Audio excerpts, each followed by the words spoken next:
Good morning, welcome to Ainsley News.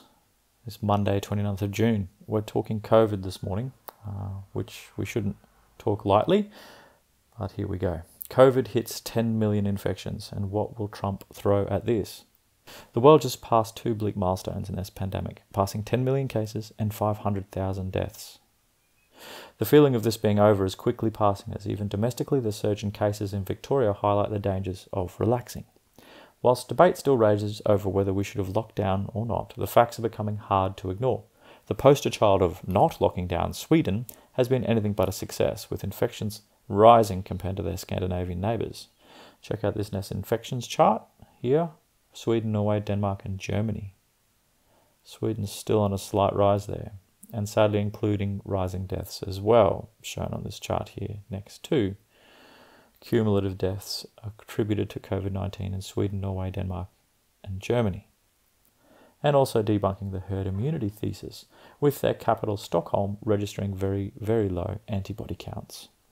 In this next chart here, the herd immunity estimate as the base there of what we'd expect to see, and how low they are actually in different capital cities around the world. Of course, the driver of not shutting down is to save the economy from the effects of that shutdown, yet Sweden has just experienced its largest plunge in GDP in history. As far away as you can get from Sweden is Brazil, whose president, Bolsonaro, has also thought this was just a flu and wouldn't hear of shutdowns and the like. As you can see on this next graph, that's not working out so well. And their GDP is tipped to fall 7% this year, despite deficit spending seeing an 11% of GDP deficit, including 17% of GDP on just paying the interest on their massive debt burden. This next graph, how fast is coronavirus growing around the world? The US leading the way, of course. The chart previous was also notable for the rise in the second most populous country in the world, India, and the non-flattening of the worst in class, the US. The US is where the pain may likely really spread economically. With November fast approaching, Trump needed a bounce in the economy. He took the punt and pushed for a reopening before they were ready, and the figures speak for themselves. As he conceded, maybe he shouldn't have tested so many. Sweden and Brazil gave no support that this ends well. The US has now cumulatively seen 40 million jobless claims since the pandemic broke.